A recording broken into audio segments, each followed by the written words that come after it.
রহিম এবং করিম জঙ্গল দিয়ে যাচ্ছিল। এই জঙ্গলে নানা রকম হিংস্র জীবজন্তু বাস করত। শোনা যেত এই পথে চলতে গিয়ে অনেক মানুষের প্রাণও গেছে, তাই সবাই খুব সাবধানে এই জঙ্গল পার হতো। দুই বন্ধু রহিম ও করিম গল্প করতে করতে এই জঙ্গলের ভেতর দিয়ে যাচ্ছিল। হঠাৎ করেই ঝোপের আড়াল থেকে ভয়ঙ্কর গর্জন শোনা গেল। ভাই, এই শব্দটা কিসের?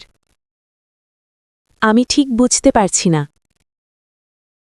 কিছুক্ষণের মধ্যেই তারা দেখতে পেল একটি বিশাল ভাল্লুক তাদের দিকেই এগিয়ে আসছে। আরে, একটা ভাল্লুক আমাদের দিকে আসছে! ভয়ে রহিম দ্রুত একটি গাছে উঠে পড়ল। ভাই রহিম, আমাকে গাছে উঠতে সাহায্য করো। দুঃখিত করিম, আগে নিজের প্রাণ বাঁচাই। কোনো উপায় না দেখে করিম নিঃশ্বাস বন্ধ করে মাটিতে শুয়ে পড়ল। সে জানত ভাল্লুক মৃত মানুষকে আক্রমণ করে না। ভাল্লুককে করিমের কাছে এসে তার মুখ ও কানের কাছে শুকে দেখল।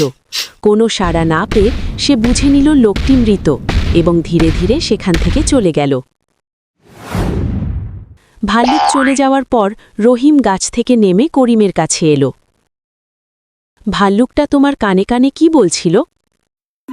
সে বলেছে, যে বন্ধু বিপদের সময় পাশে থাকে না সে কখনো প্রকৃত বন্ধু হতে পারে না। বিপদের সময়ই প্রকৃত বন্ধুকে চেনা যায়।